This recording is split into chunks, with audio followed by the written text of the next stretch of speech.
A police officer pepper sprays a black teenager during a heated protest, convinced he's done nothing wrong. But just 10 minutes later, he's the one crying for mercy, begging for help in a way no one could have predicted. What forces them to cross paths again? And how does their encounter spark a journey that changes both their lives forever? Before we get into the story, comment below where in the world you are watching from today.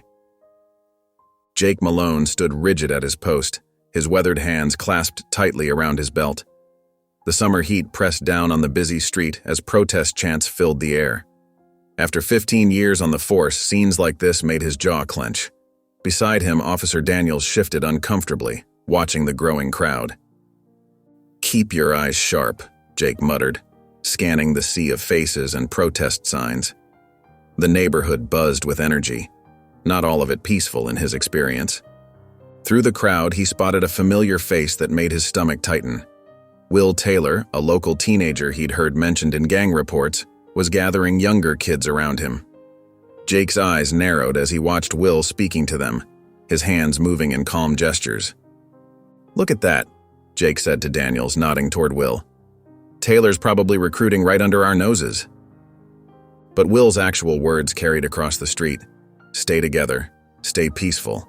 This is about making our voices heard, not making trouble." The afternoon wore on, tension building like storm clouds. Then it happened.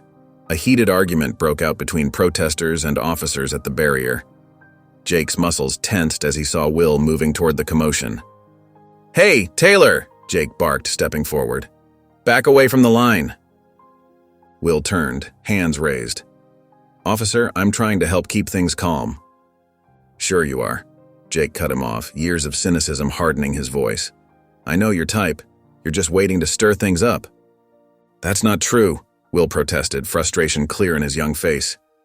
"I'm a mentor here. I'm trying to—" Jake didn't let him finish. In one swift motion, he unclipped the pepper spray from his belt and sprayed directly at Will's face. The teenager collapsed with a cry of pain, hands clutching his eyes. The crowd erupted in angry shouts. Jake grabbed Will's arm, roughly pulling him aside as people pressed forward with phones recording. "Next time, show some respect for authority," Jake growled, while Will gasped and coughed. Through streaming eyes, Will looked up at Jake. His voice came out rough but steady. "You don't know what you've just done." Community members rushed forward to help Will, carefully lifting him away from Jake's grip. The officer watched them go, his chin lifted defiantly as Daniels called for crowd control backup. Later, as their shift ended, Jake cleaned his gear with sharp, angry movements. "Kid was asking for it," he muttered to Daniels. "You saw him moving toward that fight."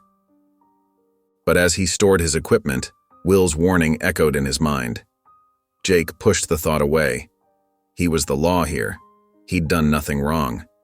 Yet something about the teen's steady gaze, even through the pain, made his certainty waver for just a moment before he slammed his locker shut.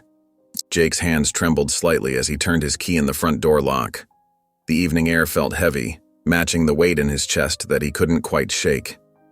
Inside his modest apartment, he tossed his keys onto the kitchen counter and mechanically went through the motions of preparing a microwave dinner. As the plastic tray rotated behind the clouded glass, Jake replayed the afternoon's events in his mind. "The kid was asking for it," he muttered to himself, stabbing at his Salisbury steak with more force than necessary. Moving toward the conflict like that had to be up to something. The next morning at the precinct, Jake leaned against Officer Daniels' desk, coffee cup gripped tightly in his hand. "You saw how Taylor was positioning himself, right? Classic gang tactic.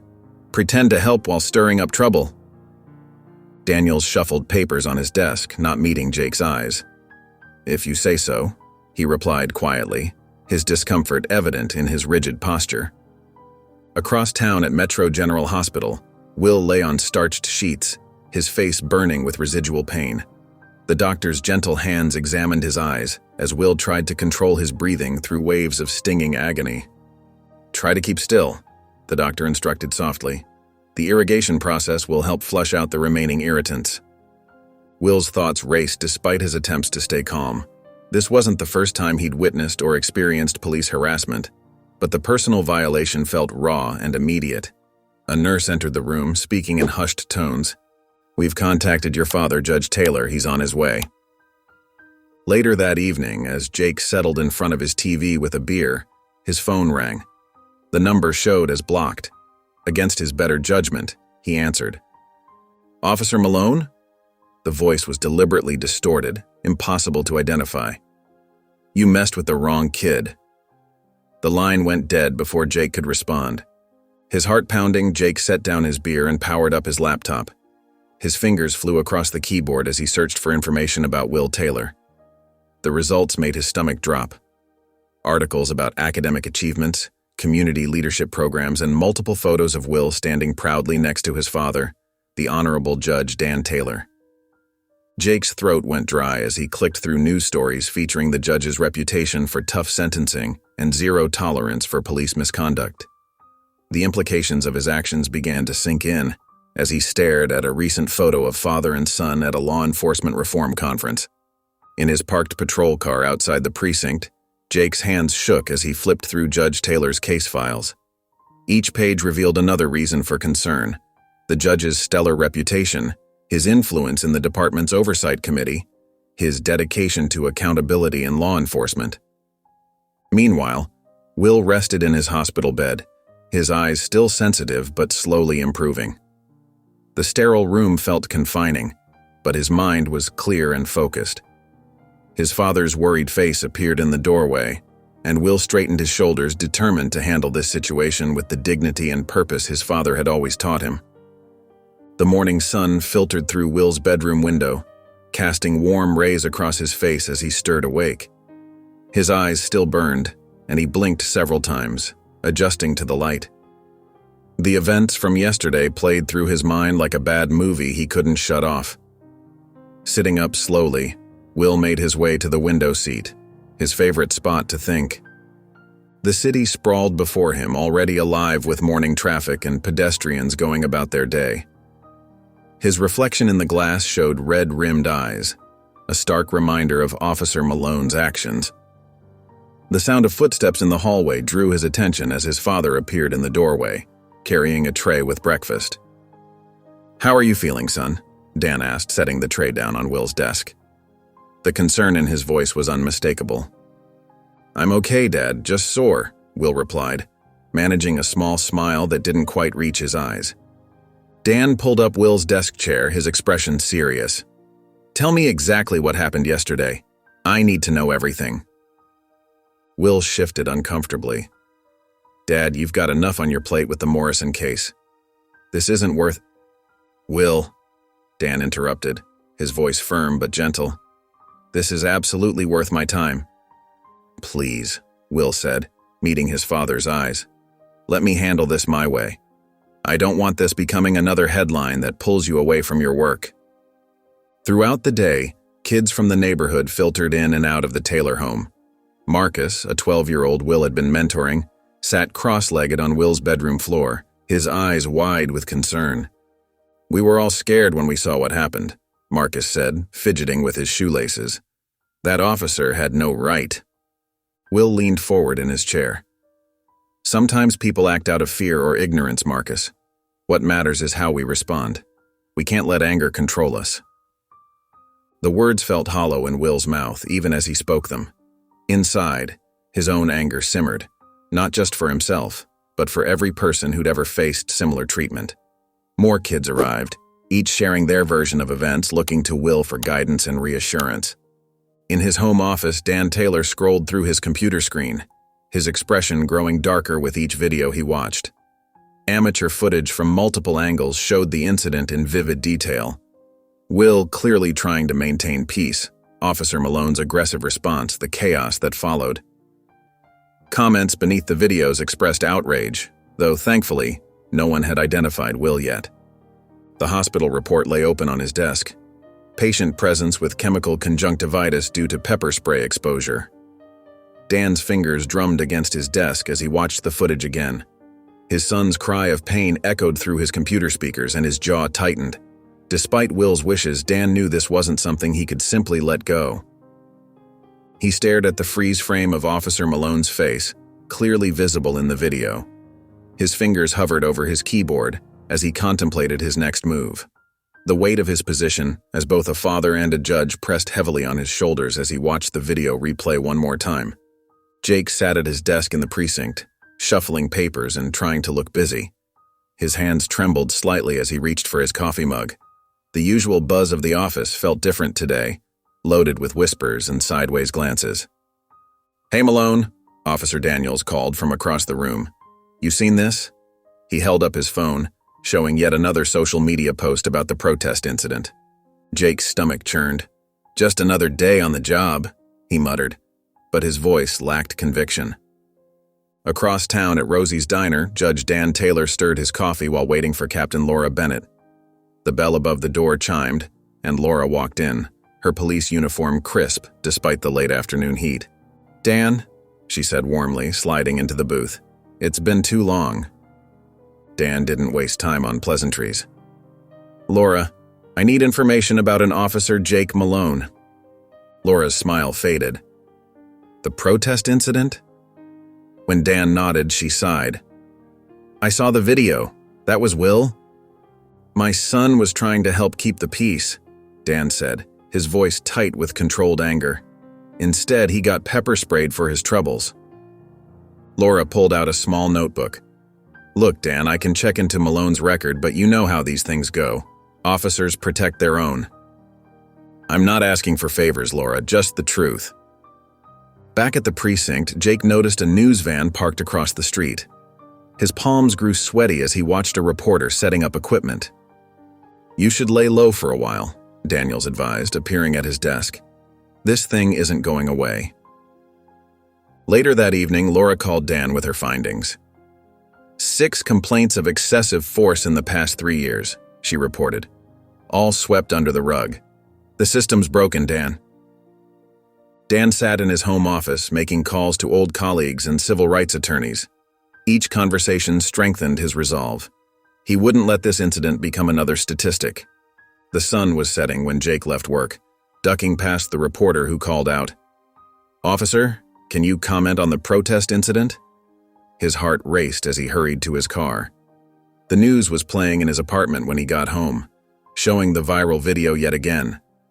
Jake watched himself on screen, his actions looking worse with each viewing. The reporter's voice filled his living room.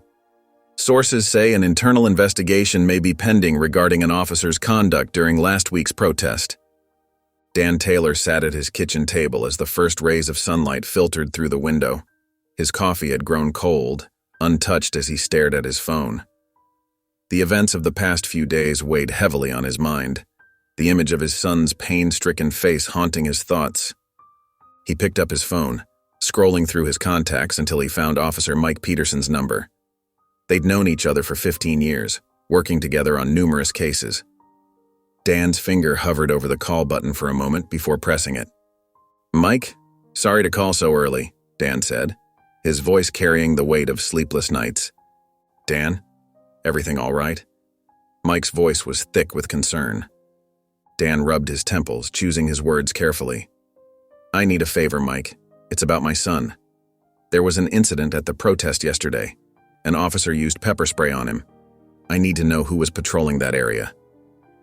Silence stretched across the line. "Dan, you know that's sensitive information?" "Mike, please, Will was trying to help keep the peace. He didn't deserve what happened to him." After a long pause, Mike sighed. "Give me a few hours, I'll see what I can find out." Dan spent the next hours immersed in research at his desk. He pulled up patrol schedules from previous protests, cross-referencing them with standard rotation patterns. His legal pad filled with notes and questions, arrows connecting different pieces of information. Every few minutes, his eyes darted to his phone. Each notification sound made him jump slightly, hoping it was Mike with news. The grandfather clock in the hallway seemed to tick louder than usual, marking each passing moment with maddening precision. Dan's coffee maker hummed as he made his third cup of the morning. His hands shook slightly as he poured, not from the caffeine but from the building tension. He couldn't stop thinking about Will's face, about the injustice his son had endured. Back at his desk, he reviewed security camera locations near the protest site, marking them on a small map he'd printed. His judicial experience told him documentation would be crucial. Each minute that passed felt like an hour as he waited for Mike's call. Finally, his phone vibrated against the wooden table. Mike's name appeared on the screen. Dan's hand moved quickly to answer, his heart pounding as he lifted the phone to his ear. Mike's voice crackled through Dan's phone, steady but hesitant. "I checked the patrol logs, Dan. Officer Jake Malone was definitely in that area during the incident." Dan's grip tightened on his coffee mug. "Thanks, Mike, but I need one more thing." He paused, choosing his words carefully. "Can you get all the officers who were on patrol that day together? I want to speak with them personally." "Dan." Mike's voice carried a note of warning.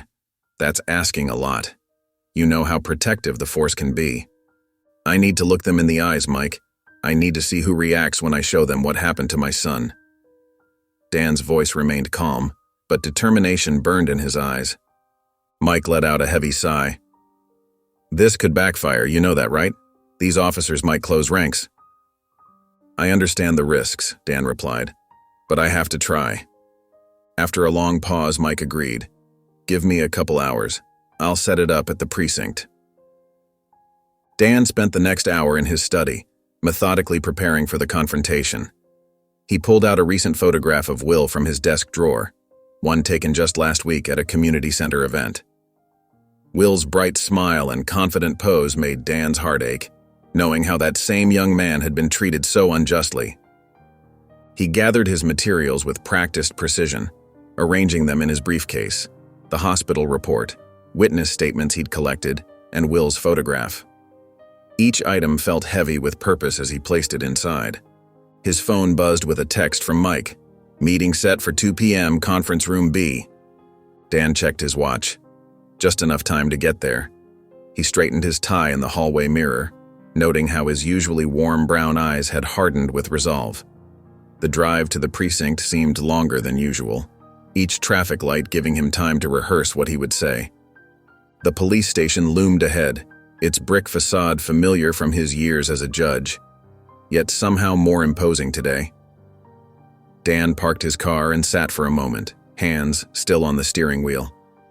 He thought of Will's strength in handling this situation, and it steeled his own resolve. Stepping out of his car, Dan stood before the precinct entrance.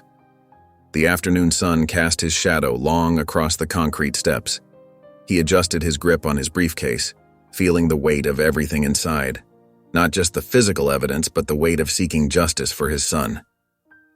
And drawing in a deep breath, Dan looked up at the building that represented both law and order, and sometimes the lack thereof. He knew that behind those doors waited answers, and possibly the officer who had harmed his son. With determined steps, he approached the entrance, ready to face whatever came next.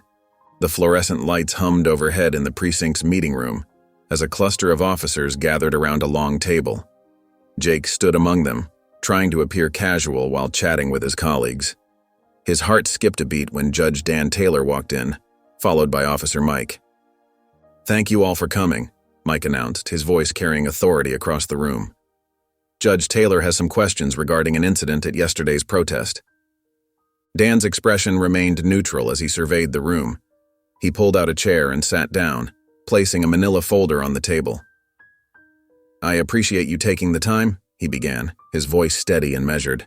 "I'm investigating an assault on a young man during yesterday's protest."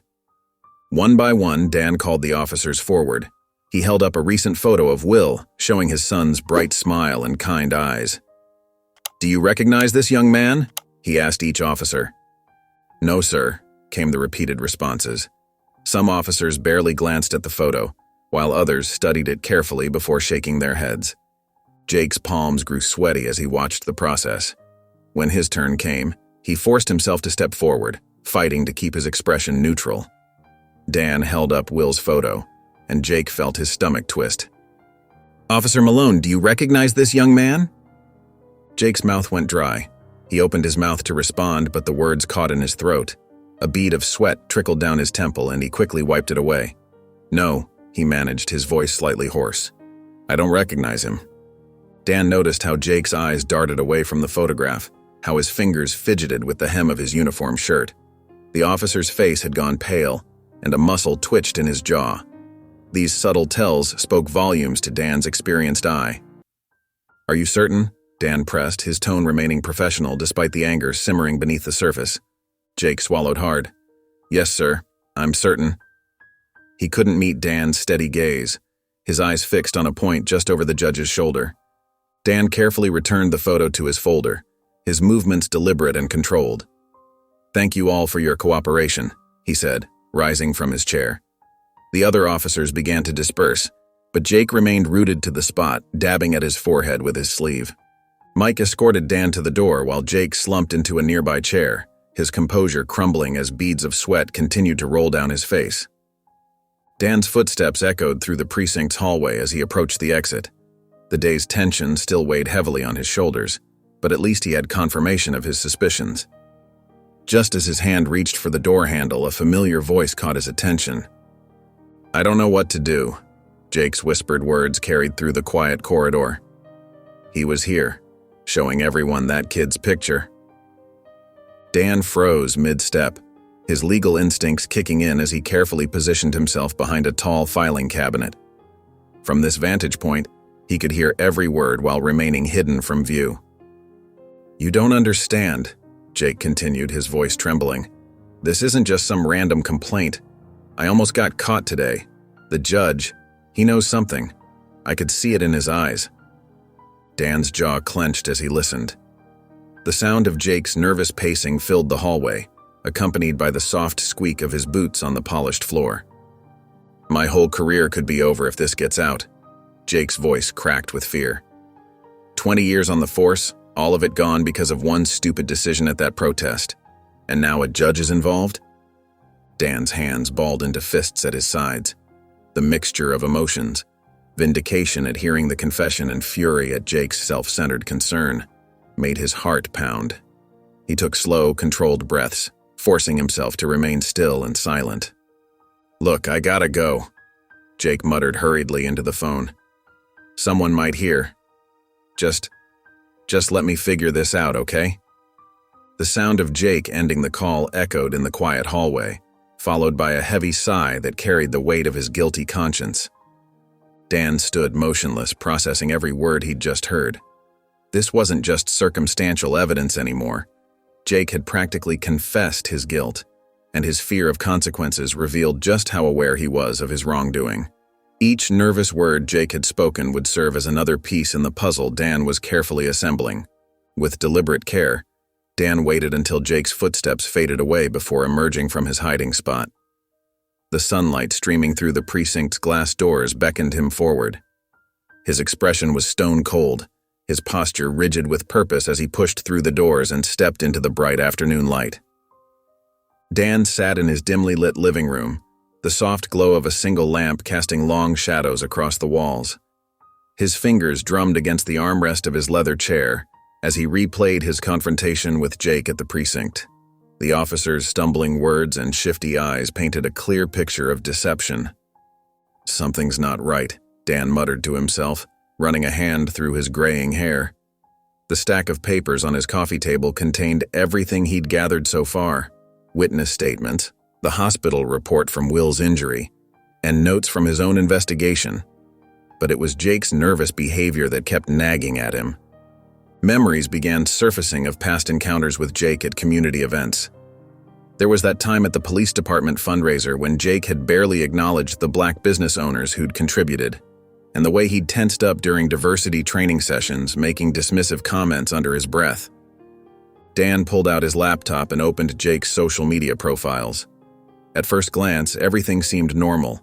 Photos of family barbecues, fishing trips, and police department ceremonies. But as Dan dug deeper, a pattern emerged. Jake had liked several posts with subtle racist undertones. Comments that seemed innocent on the surface but carried deeper meaning to those who recognized the coded language. "Joel needs to see this," Dan said, reaching for his phone. Joel had been his friend for over 20 years, someone whose judgment he trusted completely. The phone rang twice before Joel's warm voice answered. "Hey man, got a minute?"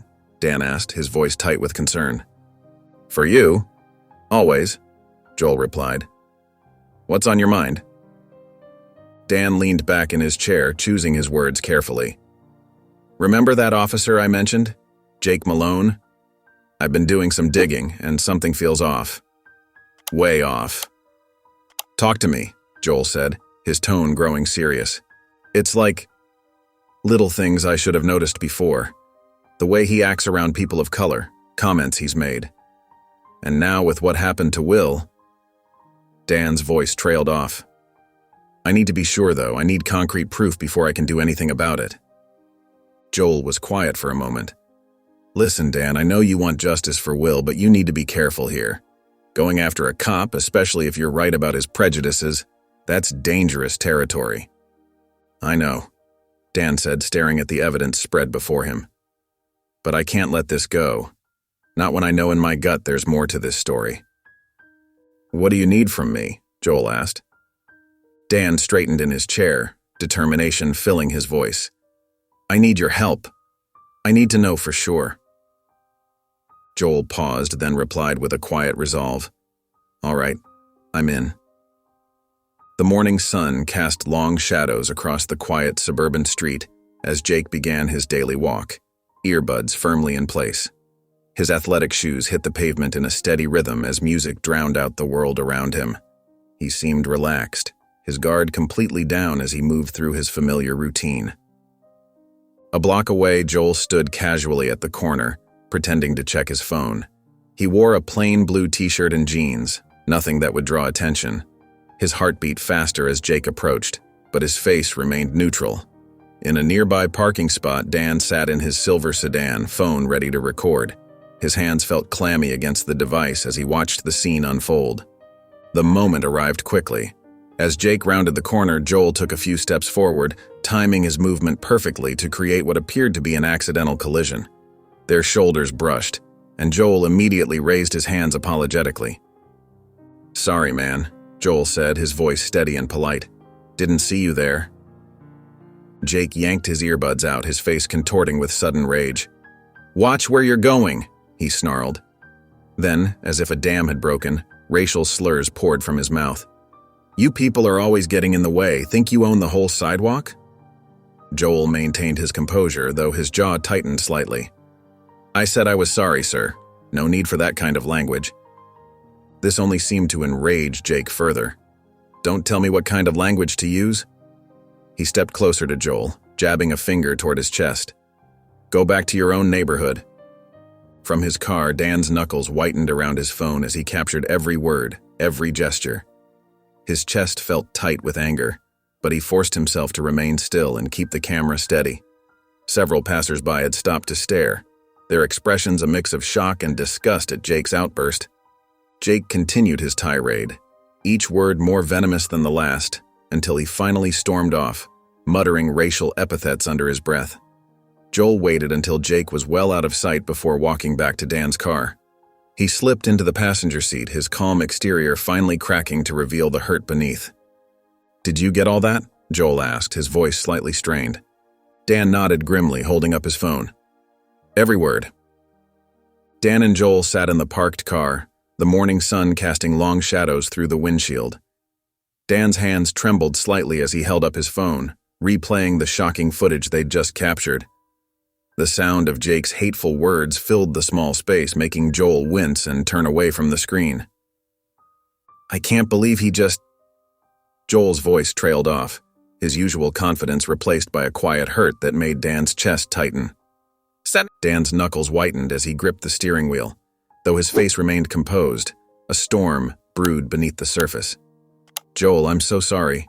I should never have asked you to do this. The things he said to you... Don't apologize, Joel cut him off, straightening in his seat.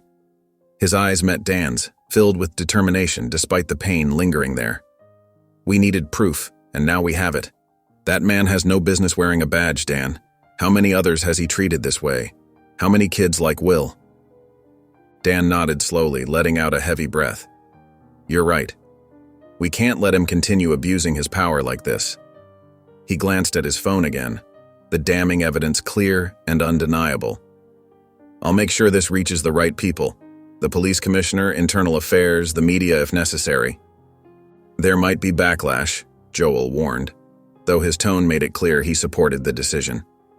People don't like seeing their heroes fall, even when those heroes aren't what they seem. I know, Dan replied, his voice steady now. But someone has to stand up. For Will, for you, for everyone who's suffered because of people like Jake. Joel unbuckled his seatbelt and opened the car door, pausing before stepping out. He turned back to Dan, his expression serious. Do what you have to do, he said firmly, then climbed out of the car. Dan watched his friend walk away, the weight of responsibility settling heavily on his shoulders. He knew exactly what needed to come next. Dan pulled up to Jake's modest suburban home, his hands steady on the steering wheel despite the gravity of what he was about to do. The late afternoon sun cast long shadows across the neatly trimmed lawn as he walked up the concrete path to Jake's front door. His knock was firm and deliberate. Jake opened the door, his casual demeanor shifting instantly to wariness when he recognized Dan. Before Jake could speak, Dan's voice cut through the air. "We need to talk," he said, stepping past Jake into the house's dimly lit entryway. Jake's living room was sparsely furnished, with a worn leather recliner facing an old TV set. Family photos lined the walls, showing happier times that seemed to mock the tension now filling the room. Jake cleared his throat, trying to maintain composure. "What's this about?" Dan pulled out his phone, his movements measured and precise. "I think you know exactly what this is about," he said, pressing play on the video. The sound of Jake's voice, filled with hatred and racial slurs, filled the quiet room. Jake's face drained of color as he watched himself on the small screen. His hands began to shake and beads of sweat formed on his forehead. "Listen," he stammered. "That's not... I was just..." "Save it," Dan cut him off, his voice as cold as winter frost. "You've crossed the line, Officer Malone. First with my son, and now this." He gestured to the phone, where Jake's recorded tirade continued to play. "There's no explaining this away." Jake sank onto his recliner, running his hands through his hair. "You don't understand my career, my life." "You should have thought about that before," Dan said, standing over him. "Be in court tomorrow morning at 9, Judge Martinez's courtroom. If you're not there, I'll make sure every news outlet in the city has a copy of this video by noon." Jake's mouth opened and closed, but no words came out. His shoulders slumped in defeat as the reality of his situation settled over him like a heavy blanket. Dan turned toward the door, his footsteps echoing in the silent house. He paused at the threshold, looking back at Jake one last time. 9 a.m. Don't be late. As Dan's car pulled away from the curb, Jake remained motionless in his recliner, staring blankly at the wall. The setting sun cast long shadows through his windows, darkness creeping in just as it was creeping into his future. The courtroom's mahogany walls seemed to close in around Jake as he walked through the heavy double doors. His police uniform, usually a source of pride, felt like a lead weight on his shoulders. The room buzzed with hushed whispers and several pairs of eyes followed his every move. Dan Taylor stood near the front, his posture straight and confident. His face remained neutral, but his eyes tracked Jake's nervous approach. The judge, a stern-faced woman in her 60s, surveyed the scene from her elevated position at the bench. "All rise," the bailiff called out, and the rustling of movement filled the air. Once everyone was seated, Dan approached the podium with measured steps. He pulled out his phone and a small speaker, setting them carefully on the surface before him. "Your Honor," Dan began, his voice steady and clear, "I present evidence of Officer Jake Malone's discriminatory behavior and abuse of power." He pressed play, and Jake's voice filled the courtroom, spewing hateful words that made several people flinch. Jake's face reddened as his own voice echoed through the room. He shifted uncomfortably in his chair, tugging at his collar. When the recording finished, the silence felt deafening. "Furthermore," Dan continued, "this incident directly connects to Officer Malone's previous actions against my son, Will Taylor." He detailed the protest incident, methodically laying out how Jake had lied about his involvement and attempted to cover his tracks. When it was Jake's turn to speak, he rose on shaky legs. "Your Honor, I can explain," he stammered. "That recording, it was taken out of context. I was having a bad day and..." A bad day? Dan interrupted, his calm facade cracking slightly. Does a bad day justify racial slurs? Does it excuse assaulting an innocent teenager with pepper spray? Jake's mouth opened and closed, but no words came out. The judge leaned forward, her expression grave as she studied him. The evidence mounted against him felt insurmountable, and each attempt at explanation only seemed to dig him deeper into his hole. I've worked hard as an officer, Jake tried again, his voice weak. One mistake shouldn't… These weren't mistakes, Dan cut in. These were choices. Choices that revealed your true character and your unfitness to serve and protect all members of our community. The judge raised her hand, silencing both men. I've heard enough for now, she announced.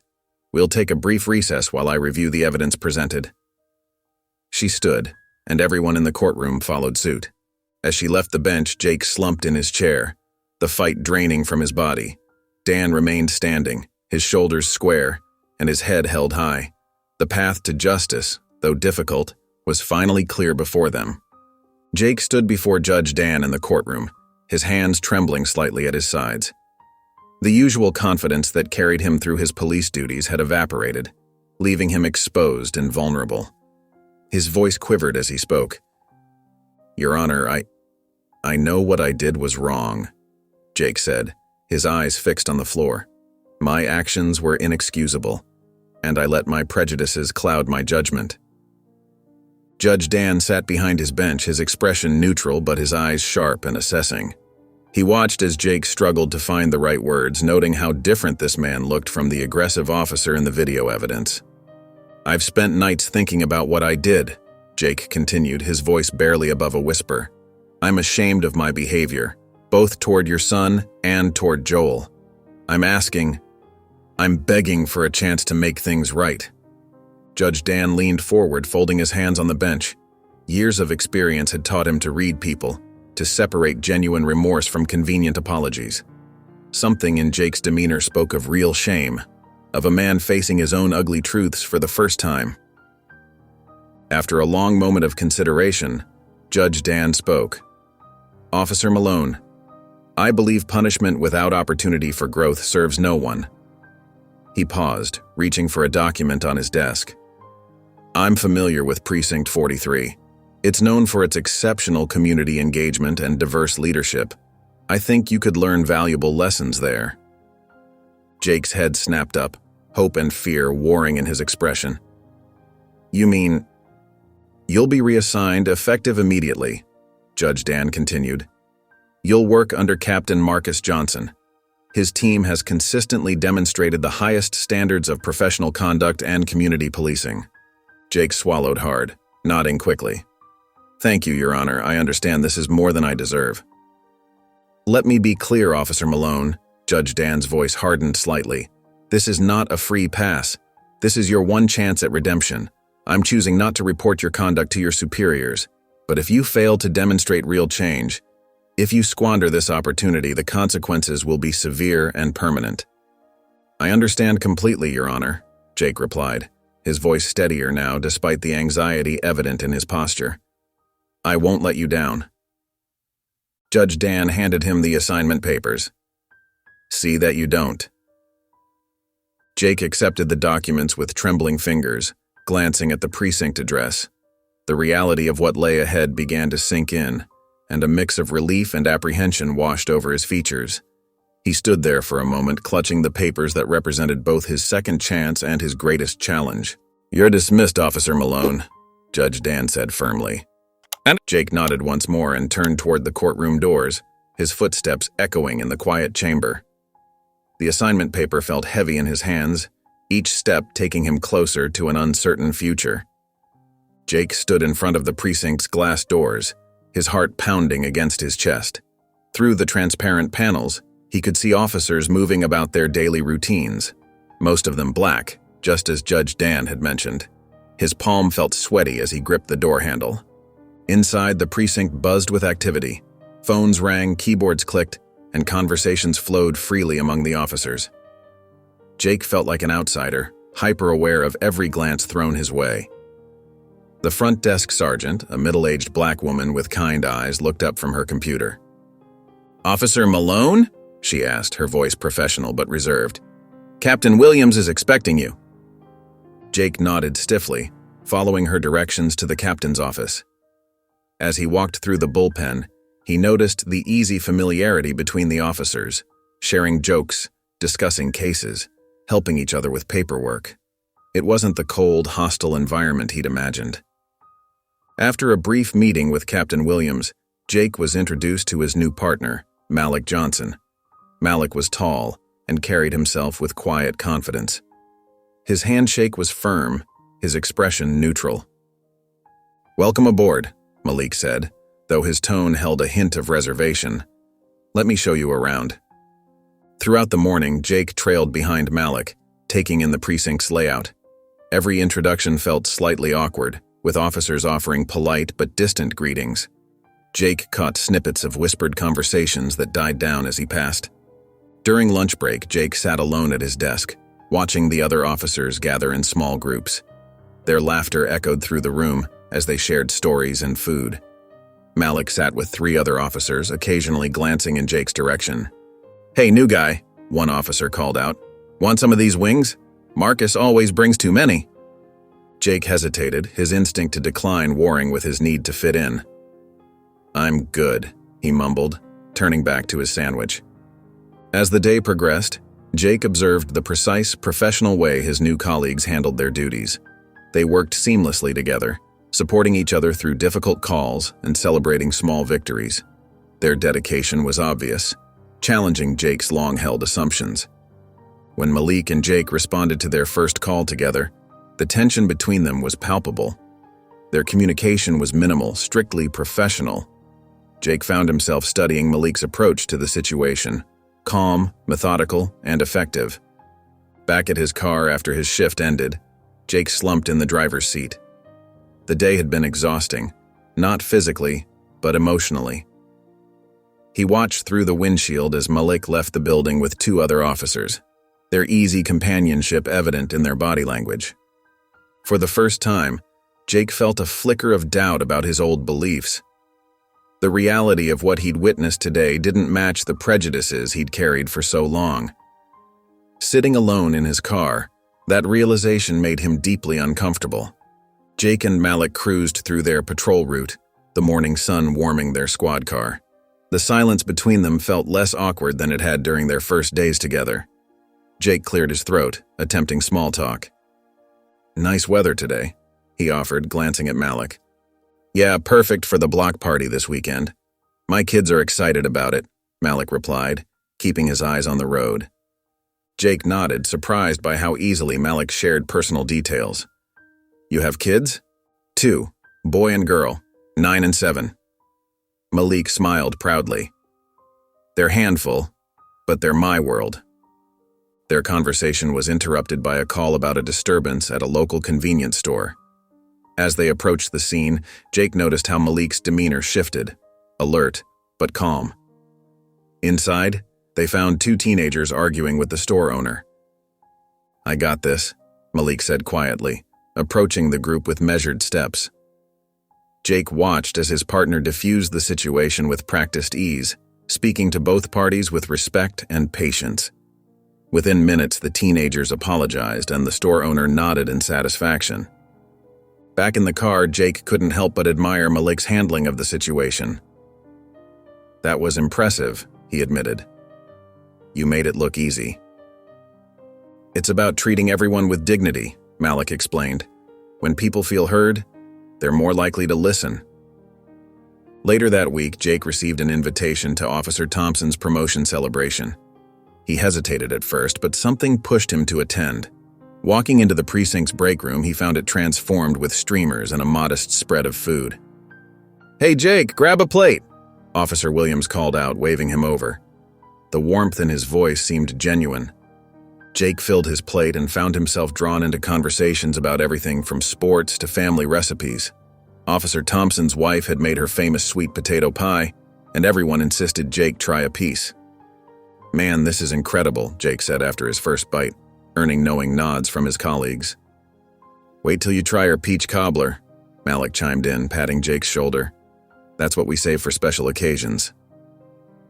As the celebration continued, Jake observed the natural way his fellow officers interacted, the inside jokes, the supportive comments, the genuine interest in each other's lives. He found himself laughing at Officer Rodriguez's terrible dad jokes and joining in when they shared stories about their most memorable cases. "You know," Malik said quietly as they helped clean up afterward, "we're glad you're here, Jake. You're part of the team now." Jake felt something shift inside him, a wall crumbling, a perspective changing. Looking around at his colleagues, he no longer saw differences first. He saw family men, dedicated officers, and people who had welcomed him despite knowing his past. The patrol car rolled quietly through the streets as streetlights cast long shadows across the dashboard. Jake's hands gripped the steering wheel tightly, his knuckles white with tension. He'd been wrestling with something all shift, and Malik could sense it. "You've been quiet tonight," Malik observed, his voice gentle but direct. Jake took a deep breath, his chest tight with anxiety.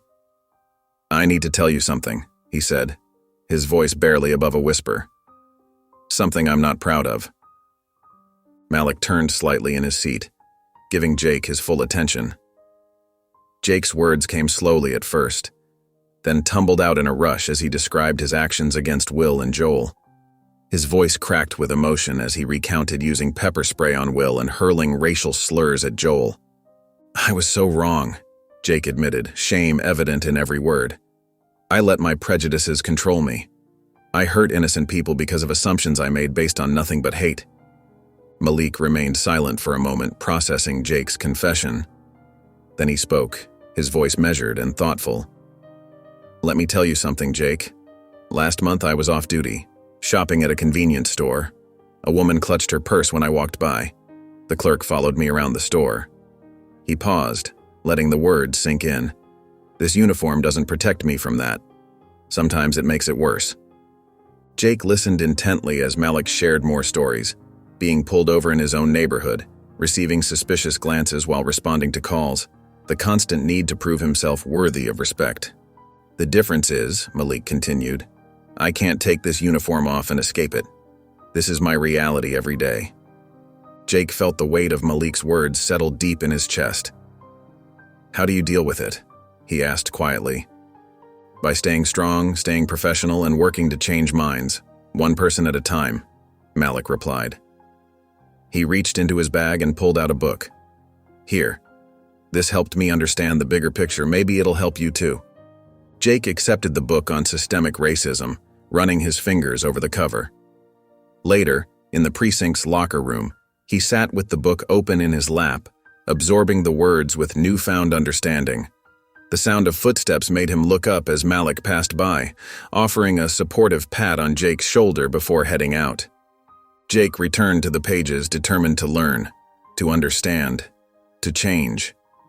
Each word felt like another step toward redemption, another piece of his old prejudices falling away.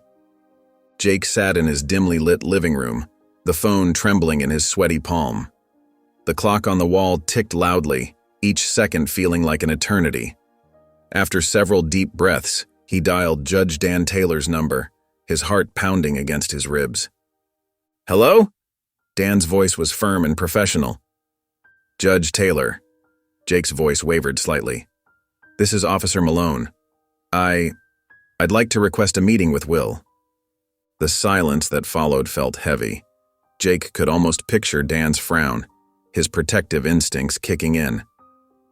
"I understand if you're hesitant," Jake added quickly, "but I need to make things right." After what seemed like forever, Dan spoke. "The community center on Oak Street, tomorrow at 3. Will and I will be there." At the community center the next day, the atmosphere was alive with activity. Kids played basketball on the outdoor court, their laughter floating through the open windows. Inside, volunteers handed out colorful flyers advertising an upcoming food drive. Jake spotted Will and his father in a quiet corner. Will sat with his arms crossed, his expression guarded and skeptical. Dan stood nearby, watching Jake's approach with careful attention. "Thank you for meeting me," Jake began, his voice soft but clear. He looked directly at Will. "What I did to you was wrong. Not just the pepper spray, but everything leading up to it. my assumptions, my prejudice. He swallowed hard. I let my biases blind me to who you really are. Will remained silent, his face unreadable as Jake continued to speak. Jake shared his journey of the past weeks, how working at the new precinct had opened his eyes. When Jake finished, the silence stretched between them. Will uncrossed his arms slowly, leaning forward slightly. I want to be a lawyer, Will said finally, his voice steady and strong. Every time someone like you has made me feel powerless, it's only made me more determined. I'm going to fight for change from inside the system. Jake listened, struck by the quiet dignity in Will's voice. Each word painted a picture of a young man who refused to let injustice define him. When Will finished speaking, Jake felt the full weight of his past actions. The person before him wasn't just a victim of his prejudice, he was a determined young man with dreams and purpose. Jake extended his hand across the space between them. Will looked at it for a long moment before reaching out to shake it. The gesture wasn't forgiveness, but rather an acknowledgement of Jake's efforts to change. They stood up, the meeting drawing to a close. Will walked away with his father, his head held high. Jake watched them go, feeling both humbled and inspired by Will's strength. Jake arrived at the precinct just as the sun peeked over the horizon, his mind racing with possibilities. The empty halls echoed with his footsteps as he made his way to Captain Reynolds' office, clutching a folder filled with carefully prepared notes and proposals. A mentorship program. Captain Reynolds leaned back in his chair, eyebrows raised. That's quite ambitious, Malone. Jake nodded, spreading his materials across the captain's desk. Yes, sir. I've outlined a plan to connect our officers with local schools and community centers. We need to build trust, especially with the younger generation. The captain thumbed through the papers, his expression thoughtful but guarded. After what felt like an eternity, he looked up. All right, Malone. Run a pilot program, but keep it small at first. Later that morning, Jake stood in Lincoln Elementary's gymnasium, surrounded by fellow officers who shifted uncomfortably under the suspicious gazes of students and teachers. The air felt thick with tension until Jake stepped forward, clearing his throat. I want to tell you about a mistake I made, he began, his voice steady despite his racing heart. I judged someone unfairly because of the color of their skin. I was wrong, and I hurt people. The gymnasium fell silent as Jake continued, sharing his journey toward understanding and change. A small hand shot up in the crowd. Did you say sorry to the person you hurt? A young girl asked. I did, Jake replied. But I learned that saying sorry isn't enough. We have to do better. More hands rose, and soon the gymnasium buzzed with questions and conversation.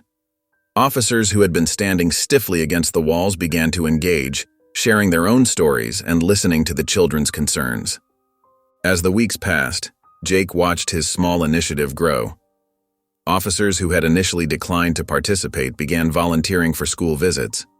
The break room conversations shifted from complaints about paperwork to discussions about community engagement strategies.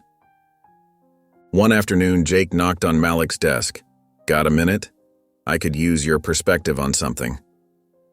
Malik looked up from his computer, a slight smile playing at his lips. The great Jake Malone asking for advice? Times really have changed. They spent the next hour reviewing Jake's outreach plans, with Malik offering invaluable insights about connecting with minority communities. Other Black officers gradually joined the discussion, contributing their own experiences and suggestions. That evening, as Jake gathered his things to leave, Officer Thompson, one of the precinct's most reserved Black officers, stopped by his desk. Good job today, Thompson said simply before walking away. Jake sat there for a moment, feeling the weight of those 3 words. They weren't just about today's work. They acknowledged how far he'd come and how much further he was willing to go. Will stood at the entrance of the precinct, his heart pounding against his chest. The familiar smell of coffee and paper filled the air, but something felt different. Through the glass doors, he could see children gathered in what used to be a stark waiting area, now decorated with colorful posters about community safety and civil rights. Taking a deep breath, Will pushed through the doors. The sound of laughter caught him off guard. There was Jake, dressed in his uniform but wearing a warm smile, sitting cross-legged on the floor with a group of kids around him. He held up a form pointing to different sections as the children leaned in, genuinely interested. "And this part here," Jake explained, "this is where you write down exactly what happened. It's important to be clear and honest, just like when you tell your parents about something that happened at school." The scene before him seemed surreal. Will remembered his last encounter with Jake, the burning sensation of pepper spray, the anger, the fear. But this Jake was different. His voice was gentle, his body language open and welcoming. Jake looked up and noticed Will. His eyes brightened with recognition, but there was also a flash of uncertainty. "Will, I'm glad you came," he called out, waving him over. "We're teaching these young citizens about their rights and responsibilities." Will hesitated, scanning the room. Other officers were present, some he recognized from that day at the protest, but their faces showed curiosity rather than hostility. After a moment's pause, he walked over to the group. "Would you like to share your perspective?" Jake asked softly. "These kids could learn a lot from your experience." Will's throat felt dry. The children looked at him expectantly, their innocent faces full of curiosity. He cleared his throat and began speaking, his voice growing stronger with each word. "I want to tell you about something that happened to me," he started. "It wasn't easy, but it taught me important lessons about standing up for what's right." The room fell silent as Will shared his story. He spoke about the protest, the misunderstanding, and the pain, both physical and emotional. But he also talked about resilience, about the importance of speaking truth to power, and about how change was possible when people were willing to listen and learn. Some officers shifted uncomfortably in their seats, but others nodded in understanding. One even wiped away a tear. The children sat transfixed, absorbing every word. After the session, Jake approached Will. They found a quiet corner away from the group, where Jake spoke in low, sincere tones. "Thank you for coming today," he said. "Your words. They mean more than you know. I'm still learning, still trying to do better." Will studied Jake's face, seeing genuine remorse and determination in his eyes. "It's not easy for me to be here," Will admitted, "but seeing what you're doing with these kids, maybe there's hope for real change." Jake pulled up to Malik's modest two-story home, his hands gripping the steering wheel tightly, before reaching for the bottle of wine on the passenger seat. The sounds of laughter and music drifted through the evening air as he approached the front door, his heart beating a nervous rhythm against his chest. Malik opened the door with a wide smile. "Hey partner, come on in." The warmth of his welcome helped ease some of Jake's tension. The aroma of seasoned meat and fresh bread filled the air as Jake stepped inside. "Everyone, this is Jake," Malik announced to the gathered group. Faces turned toward him, some curious, others reserved. Jake recognized the slight hesitation in their expressions, the same kind he once wore himself. Malik's grandmother sat in a plush armchair like a queen on her throne, her silver hair wrapped in a colorful scarf. She studied Jake with keen eyes that seemed to look straight through him. Children darted between the adults' legs, their giggles providing a soundtrack to the evening. As they gathered around the dining table laden with steaming dishes, Jake found himself seated between Malik and his sister Sarah. The conversation flowed naturally, punctuated by bursts of laughter and the clinking of silverware. Jake mostly listened, soaking in the family dynamics and genuine affection that filled the room. "Back in '65, Malik's grandmother began, her voice commanding attention. "They told us we couldn't march, said we'd get hurt if we tried." She paused, looking around the table. "But we knew that staying silent would hurt more than any billy club." Her words carried weight, drawing everyone in. Jake felt a mix of shame and admiration wash over him as she described fighting for basic dignity with unwavering determination.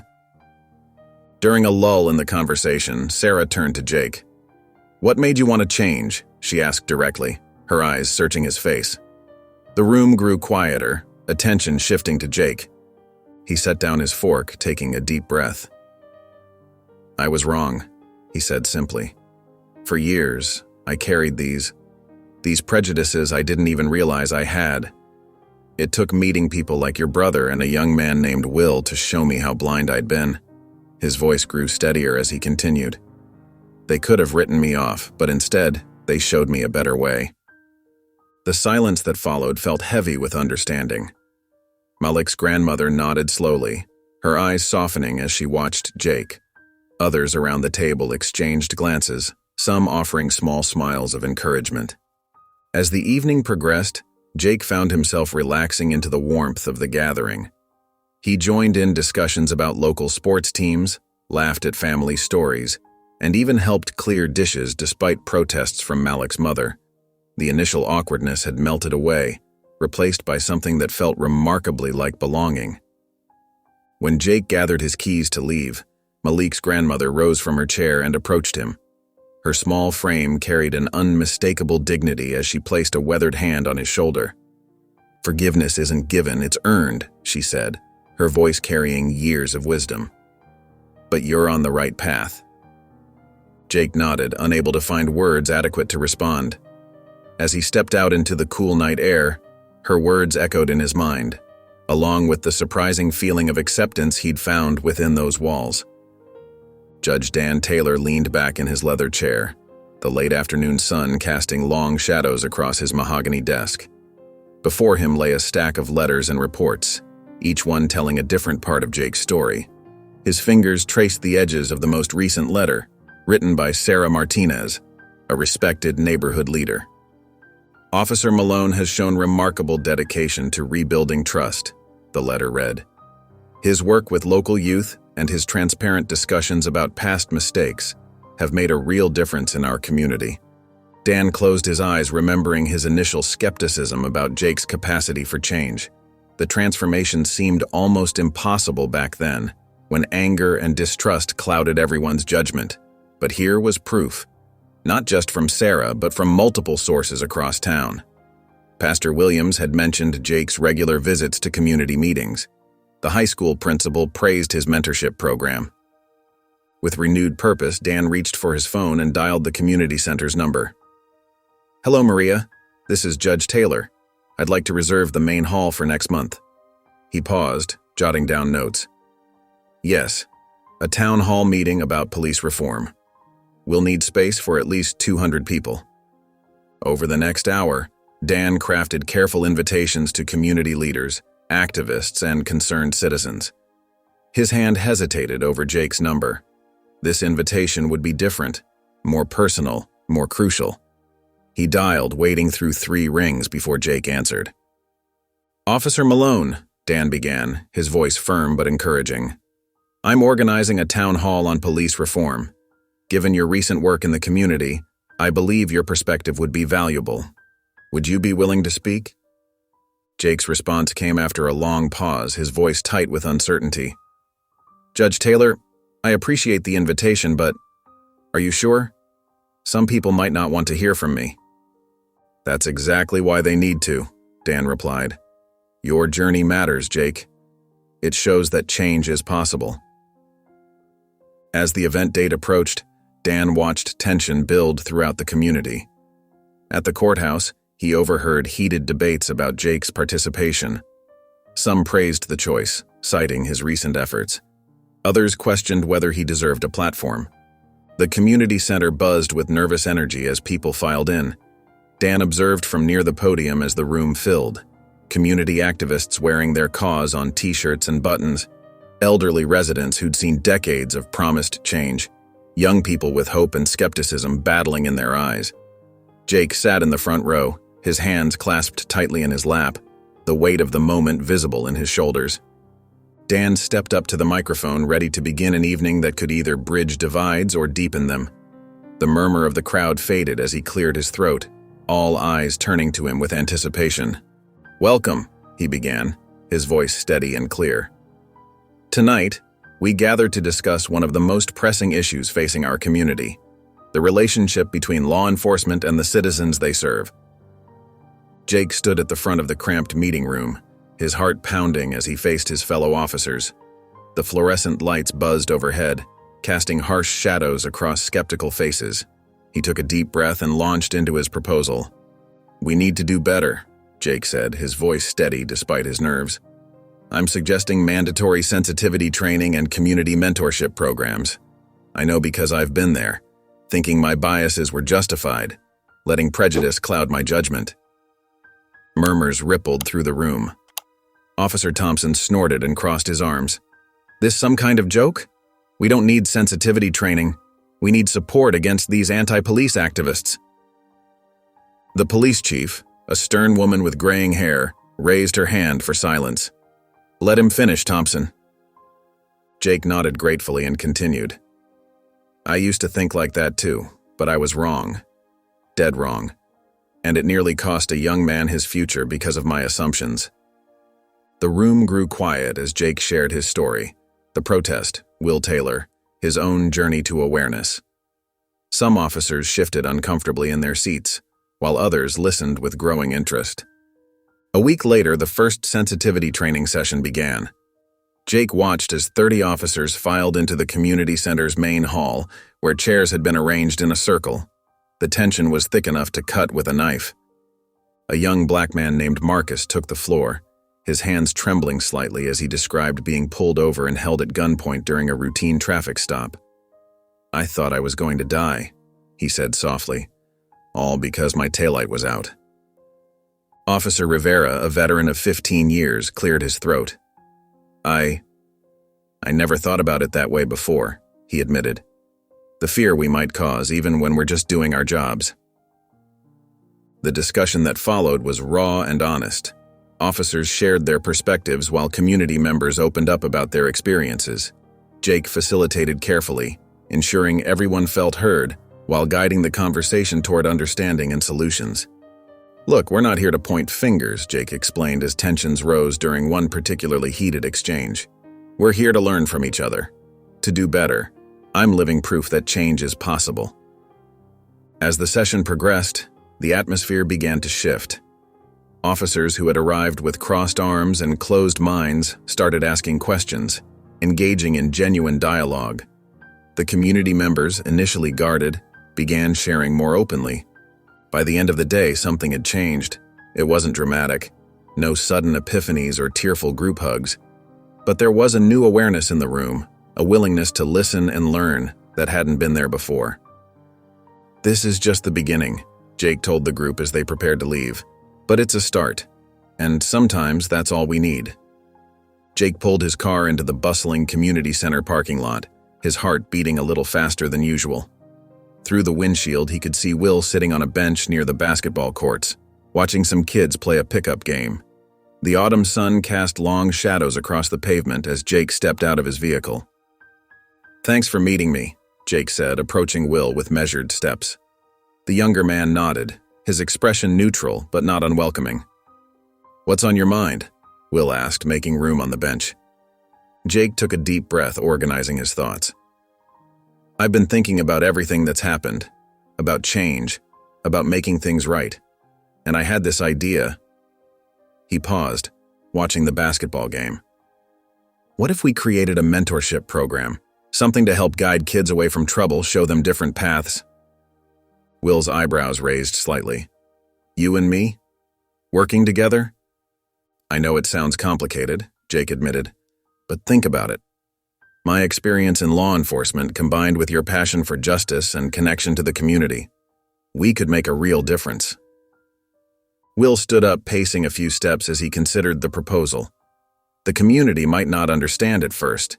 They know what happened between us. That's exactly why it could work, Jake insisted.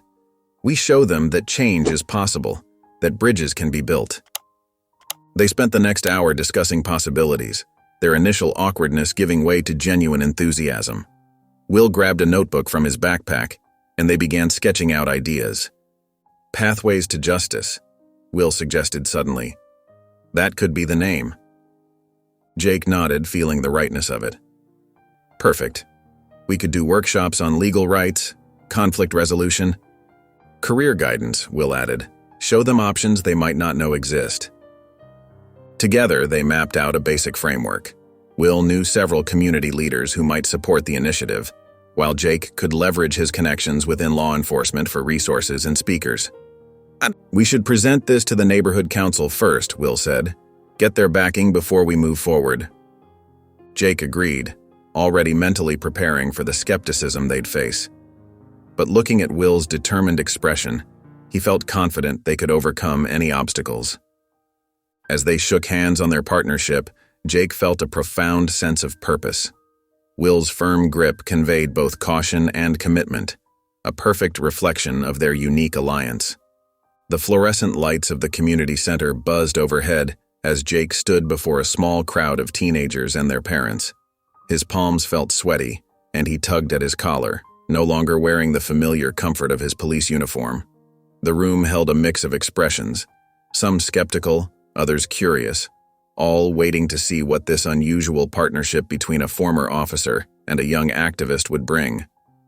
"I wasn't always the person standing before you today," Jake began, his voice steady but humble. "I let prejudice cloud my judgment, and I hurt people because of it." His eyes met Will's, who nodded encouragingly from the side of the room. Will stepped forward next, his presence commanding attention despite his youth. "Change is possible," he declared, passion evident in every word. "I'm living proof that justice can come through understanding rather than vengeance." The teens in the audience leaned forward, drawn to his authentic message.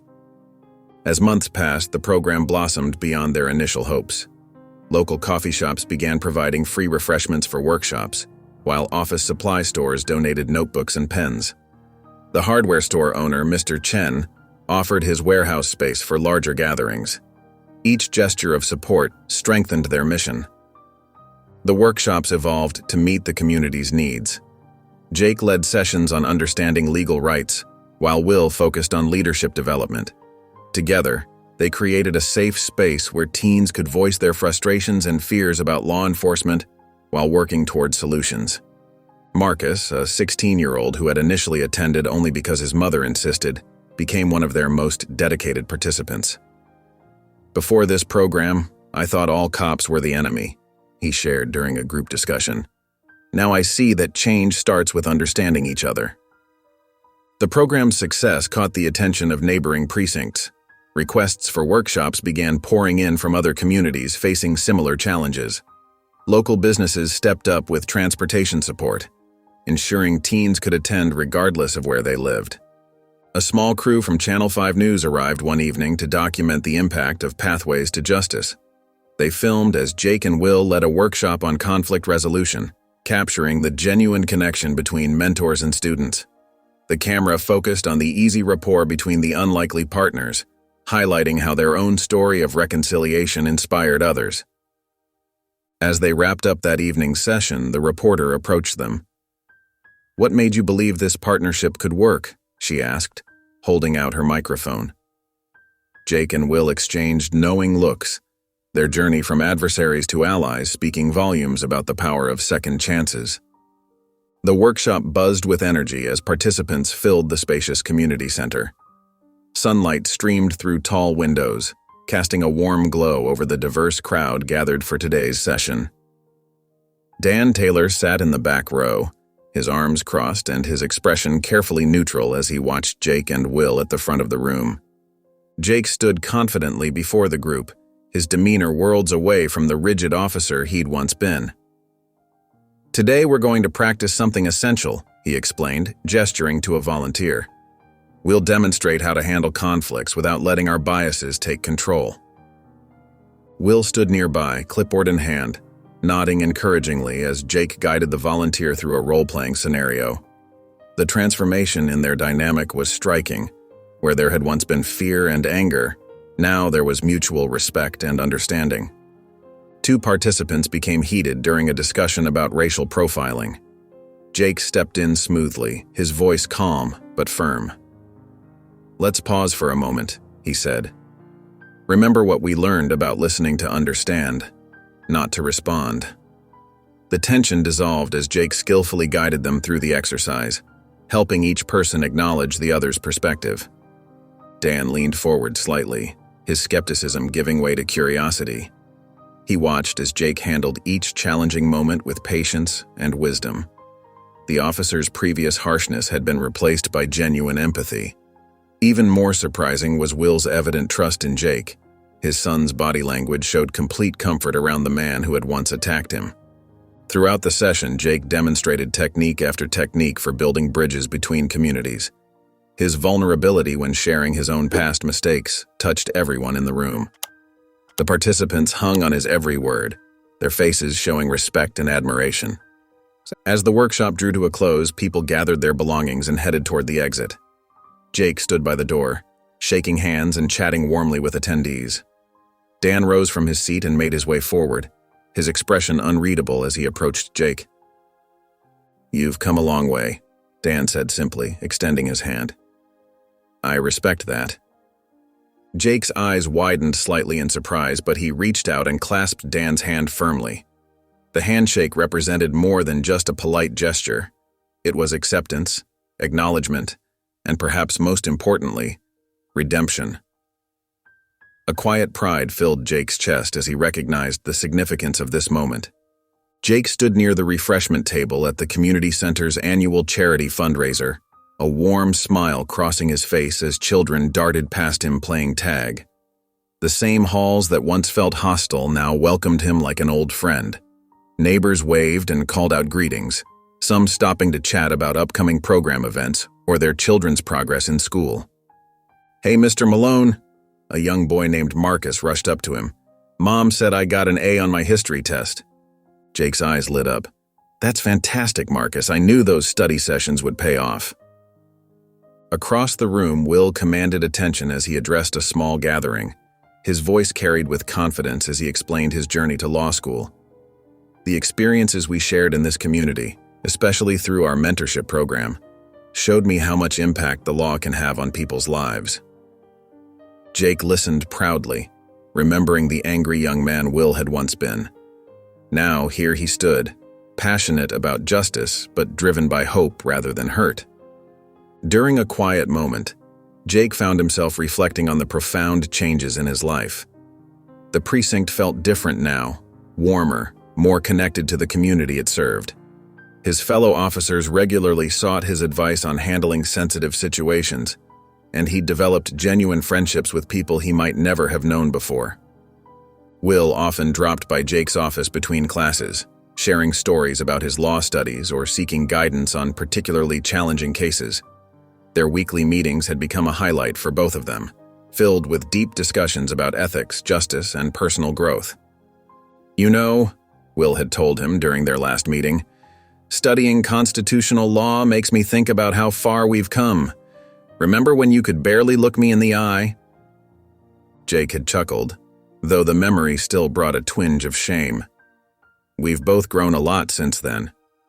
Now watching Will inspire others with his story, Jake felt grateful for the second chance he'd been given. Community members who had once crossed the street to avoid him now invited him to family barbecues and graduation ceremonies. He'd helped other officers confront their own biases, leading by example and showing that change was possible. Mrs. Johnson, a grandmother who had initially been one of his harshest critics, approached him with a plate of her famous cookies. "These are for you, Jake," she said warmly. "Thank you for everything you've done for our young people."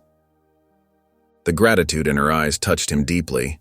He remembered a time when such kindness seemed impossible, when walls of prejudice and fear had separated him from truly seeing the humanity in others. As the evening wound down, Jake and Will found themselves sharing a quiet moment on a park bench outside.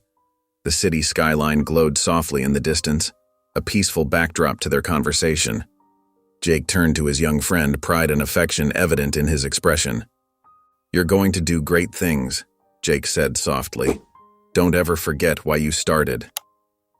Will nodded, his determined expression reflecting the same passion that had driven him since their first encounter. The bond between them spoke volumes about the power of reconciliation and shared purpose. The auditorium buzzed with excitement as families filed in, their chatter filling the space with warmth and anticipation. Jake Malone shifted in his seat, smoothing the program booklet in his hands for the 10th time. His name, printed under special acknowledgments, still made his heart skip a beat. The Taylor family had insisted he sit with them in the front row, and though he'd initially protested, Dan's firm hand on his shoulder had silenced any objections. "You earned this spot," Dan had said simply. Sunlight streamed through the high windows, casting a golden glow over the sea of red graduation robes. Jake watched as the graduates filed in, his eyes searching until he spotted Will. The young man walked tall, his shoulders straight, radiating confidence. Jake felt his chest tighten with pride. When Will's name echoed through the speakers, Jake's cheer rang out above the polite applause. Several people turned to look at him, but Jake didn't care. He clapped until his hands hurt, watching Will cross the stage to receive his law degree. The ceremony proceeded with various speakers until Will took the podium for his graduation speech. Jake leaned forward, gripping the program tighter as Will adjusted the microphone. "When I was 17, Will began, his voice steady and clear, "I experienced an incident that could have left me bitter and angry at the world. Instead, it became the catalyst for change, not just for me, but for our entire community." His eyes found Jake in the crowd.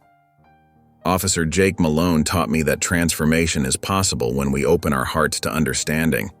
He showed me that justice isn't just about punishment, but about growth and redemption." The audience turned to look at Jake, but their faces held no judgment, only respect and understanding. Jake felt tears prick at his eyes as Will continued speaking about their journey together, about the mentorship program they'd built, and about his dreams of creating lasting change in the justice system. "Today, as I graduate," Will said, his voice thick with emotion, "I want to thank the man who went from being my greatest fear to one of my greatest inspirations. Jake, you taught me that the hardest barriers to break down are the ones we build in our own hearts." Jake bowed his head, overwhelmed by the moment. Dan's hand squeezed his shoulder, a gesture of solidarity and acceptance that meant more than words could express. When Will finished his speech, the applause was thunderous. Jake stood with the rest of the audience, his heart full of pride, gratitude, and an unshakable certainty that every step of their difficult journey had been worth it. As the graduates began filing out, Will caught Jake's eye across the room and smiled, a bright, confident smile that spoke of futures yet to be written and bridges yet to be built. Jake smiled back, feeling the weight of their shared history and the lightness of their continued purpose. Jake stood before a group of eager young officers at the police academy, his silver hair catching the morning light streaming through the windows. His weathered face held a gentle smile as he shared stories from his decades of service. The cadets listened intently, some taking notes, others nodding in recognition of the hard truths he delivered. "I was that officer who thought he knew everything," Jake admitted, his voice carrying across the quiet auditorium. "The one who let bias cloud his judgment, the one who needed to learn the hard way." He paused, letting his words sink in. "But sometimes, the people we wrong become our greatest teachers." Across town, Will Taylor sat in his law office surrounded by stacks of case files. His latest case involved a class-action lawsuit addressing systemic discrimination within a neighboring police department.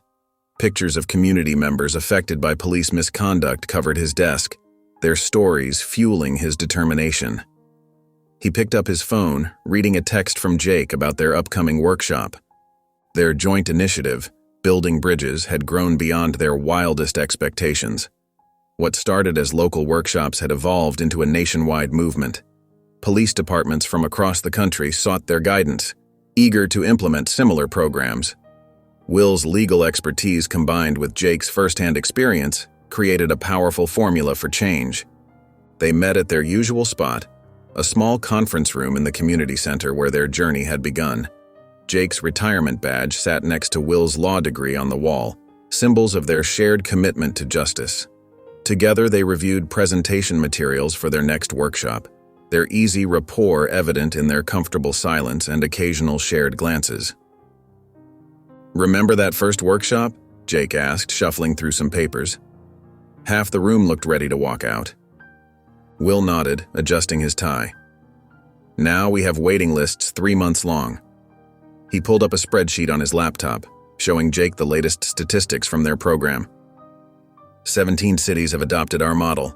Complaints against officers are down 30% in departments that implemented it. Their workshops had become a blueprint for reform. Jake's candid accounts of his own transformation resonated with officers, while Will's legal insights helped them understand the broader implications of their actions. Together, they created a space where difficult conversations could happen safely, where change felt possible. As they prepared for their presentation at the national conference, Jake watched Will rehearse his opening remarks. Pride swelled in his chest, remembering the angry young man he'd once wronged. Now, Will stood tall in his tailored suit, his voice strong and clear as he advocated for justice. The conference hall buzzed with anticipation.